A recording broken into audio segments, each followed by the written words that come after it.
예, 안녕하세요. 여러분, 저 뒤에 빼곡하게 써져 있는 게 뭔지 아십니까? 예, 제가 주린이거든요, 주린이. 제가 주린이에요. 아니면 주생아라고도 하죠. 요즘 주식을 하는데, 조금 재미가 있어요. 물론, 이익을 보니까 재미가 있는 거겠죠. 예, 아무튼. 근데 지금은 주식 시간이 아니라 다른 거에 대해서 말씀드리는 거니까 계속 말씀을 드리도록 할게요. 오늘은 뭐에 대해서 말씀을 드릴 거냐면요. 학원비에 대해서 말씀을 드리겠습니다. 학원비 책정은 본인이 하시는 그 지역의 평균 학원비를 받으시면 되고, 제가 살짝 또 어드바이스를 드리자면 지역 내에 학원들이 받고 있는 평균 그런 학원비를 한번 알아보시고 그거보다 초등학교는 한 2만 원 정도, 중학교는 한 3만 원 정도, 고등학교는 한 5만 원 정도 좀 학원을 처음 오픈하는 분들이라면 그 정도를 좀 싸게 받아보세요. 그러면 일하기가 훨씬 쉽습니다. 예, 일하기가 훨씬 수월해요.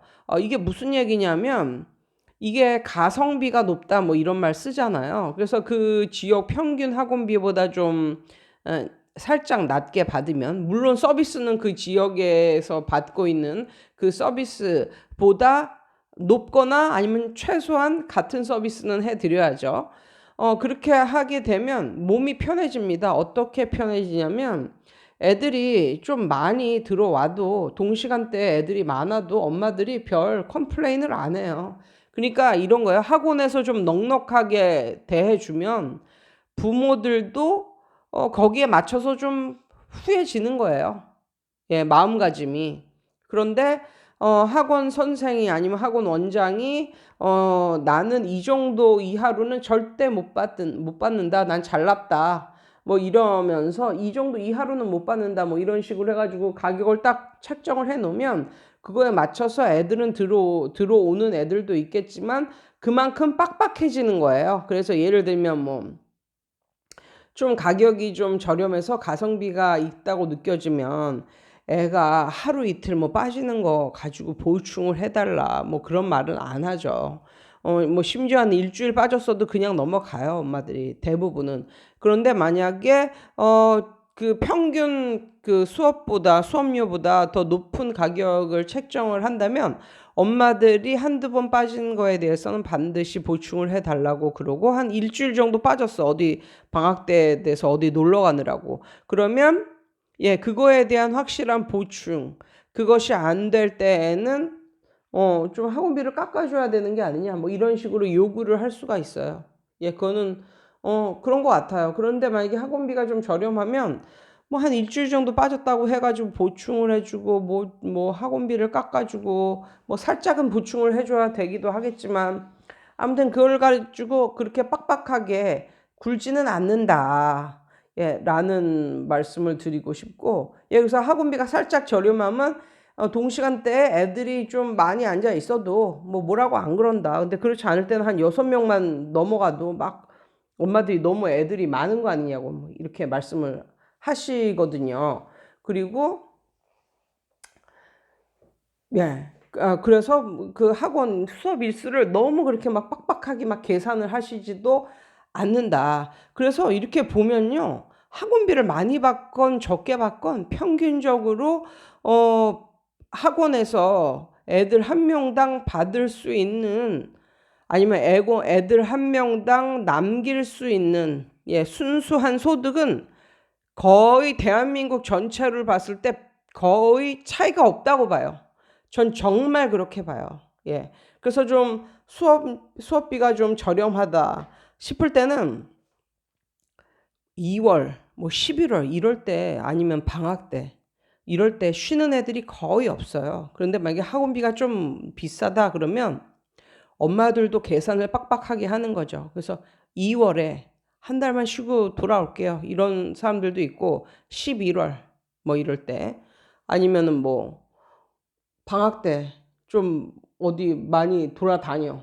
그럼 한 열흘 정도 돌아다닌단 말이에요. 놀러 가느라고. 그러면 차라리 방학을 쉰다. 뭐 이런 경우도 있고. 그래서 결론적으로는 이래저래 많이 받나 적게 받나 순수하게 들어오는 비용은 거의 비슷하다. 대한민국을 통틀어서 봐도 거의 뭐 이렇게 특출나게 나는 많이 받는다 이렇게 뭐 할 것도 없고 거의 비슷하다라고 이제 볼 수 있을 것 같아요. 그런데 학원비를 그래서 맨 처음에 학원을 오픈하시는 원장님들은 학원비를 조금 지역의 평균보다 살짝 저렴하게 받으면서 뭐 서비스나 그런 것은 지역의 평균 아니면 그것보다 높게 하시면 단시간에 비교적 빠른 시일 안에 아이들을 모을 수 있을 것 같은 그런 느낌이 듭니다. 그런데 학원비를 저렴하게 받는 거에 가장 큰 단점이 있어요. 취약점이 있어요. 그것은 뭐냐면 어느 순간 원장님의 실력이 그 학원비에 맞춰진다라는 거예요. 그걸 가장 조심하셔야 됩니다.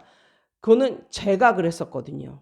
제가 여기서 근데 제가 여기서 해법 영어를 시작한 이유도 있어요. 그게 뭐냐면 맨 처음에는 해법 영어 뭐 이런 걸 걸지 않고 저는 제가 다 커리큘럼 짜고 뭐 다 할 수 있는 사람이니까 그냥 모집을 했었단 말이에요. 그런데 그때 이제 고등부를 모집했는데 40만 원, 고등학교 1학년 40만 원, 고등학교 2학년 45만 원, 3학년 50만 원 이래가지고 그것도 1대1 수업도 아니고 한 4명 정도까지 받겠다 뭐 이런 식으로 했는데 뭐 내가 그렇게 말하면 뭐해. 오는 애들이 없는데. 그래서 한 두 명 정도를 가지고 꽤 오래 그것도 2명을 한꺼번에도 아니고 수준 차이가 나가지고 1대1 뭐 이런 식으로. 근데 그때는 뭐 제가 여기서 학원을 하겠다 이런 마음도 없었고 그냥 진짜 뭐 애기 우유값 번다 뭐 이런 심정으로 했었을 때였으니까. 그런데 여기서 본격적으로 하겠다는 마음이 드니까 이 가격 가지고는 여기서는 안 되겠다라고 결론을 냈고 그러면 애들은 적게 내고 나는 적지 않은 금액을 받는 방법이 뭐가 있을까라고 생각을 해봤을 때 프랜차이즈를 하면 되겠다. 그러면 그것은 동시간대에 어느 학년이나 다 받을 수 있고 그리고 그것은 저희 성격에도 맞았어요. 저는 1대1 이렇게 하는 거 너무 싫어하거든요. 성격적으로. 저는 애들 많이 풀어놓고 이렇게 제가 교습을 시키는 걸 훨씬 좋아하지 교습 시간에 애 1대1 아니면 2대1 앉혀놓고 저 혼자 막 열강을 하는 거 그런 거 너무너무 싫어합니다. 그래가지고 제 성격에도 맞고 들어오는 애들도 가성비가 엄청 좋게 느껴질 것 같고 그래서 이제 그 해법 영어라는 프랜차이즈를 이제 감행을 해서 이제 시작을 했는데 제 예상은 적중했어요. 그래서 가격도 저렴하고 하니까 뭐 비교적 짧은 시간 안에 애들이 모아졌는데 중요한 거는 애들이 모아졌는데 저희 집에서 할 때죠. 애들이 이렇게 헤드셋을 하고 혼자 공부를 하고 있을 때 제가 그 뒤에서 무슨 짓을 하고 있었냐면 계속 핸드폰을 보고 뭔가를 서핑을 하고 있거나 뭐 이러한 제 자신을 발견하게 됩니다. 제가 왜 그런 짓을 했냐를 생각을 해보면 이런 거였어요. 싸게 받으니까 나도 대충 하자. 뭐 이런 거. 근데 어느 순간 제가 그것을 깨닫고 내가 이런 식으로 하다가는 퇴촌에서도 성공 못한다. 여기서도 인정 못 받는다. 이런 생각이 어느 순간 들더라고요. 그래서 제가 제 자신에게 최면을 걸기로 했습니다. 뭐라고 하냐면 얘는 15만 원 내고 다니는 애가 아니라 30만 원 내고 다니는 애다. 나는 그에 걸맞는 서비스를 해주자. 이렇게 제 자신에게 최면을 걸었어요. 그리고 중고생들도 얘는 25만 원 내고 다니는 애가 아니라 얘는 50만 원 내고 다니는 애다. 그에 맞는 서비스를 해주자. 제 자신에게 최면을 걸듯이 항상 수업 시작하기 전에 항상 그렇게 했고 수업 시간에 절대로 내 자리에 앉아서 가져와 이렇게 하지 말자.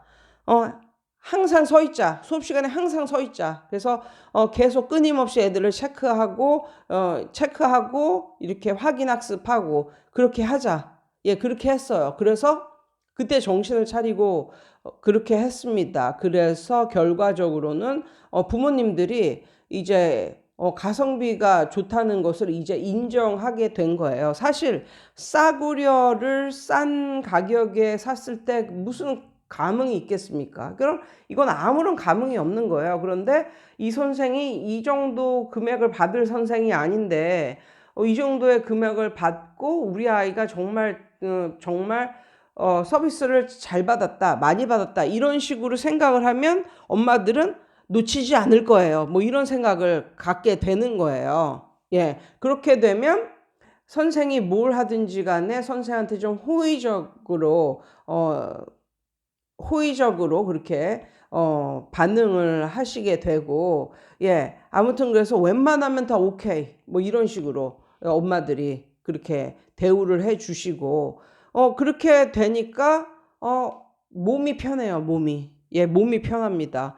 뭐 어떤 또 엄마들은 또 뭐 애들 뭐 차로 데려다 주고 데려오고 그런 픽업 서비스를 해달라 뭐 이런 엄마들도 많고 막 이런데 제가 이렇게 가격도 저렴하게 받고 나름대로 많은 질 높은 서비스를 해주려고 노력을 해서 그런지 뭐 차 태워다 주세요 뭐 태우러 와주세요 이런 서비스를 요구하는 엄마가 한 명도 없었어요. 저는 그것에 너무너무 감사해요.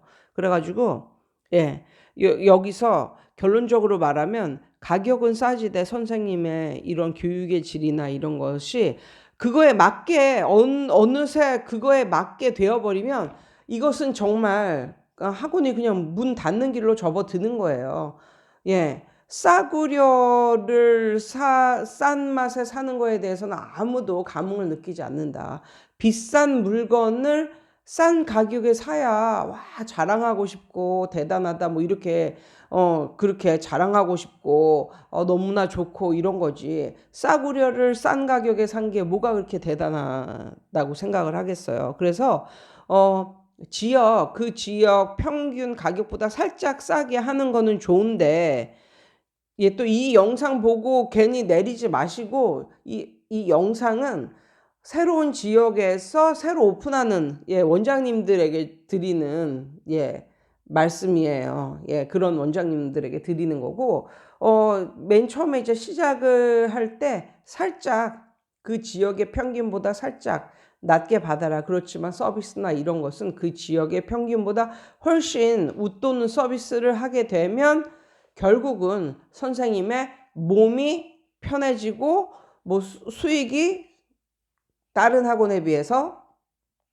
뭐 줄어들거나 그런 것도 아니다 라는 말을 한번 드리고 싶었습니다. 오늘은 여기까지 할게요. 이상이에요. 오늘도 힘찬 하루 되세요.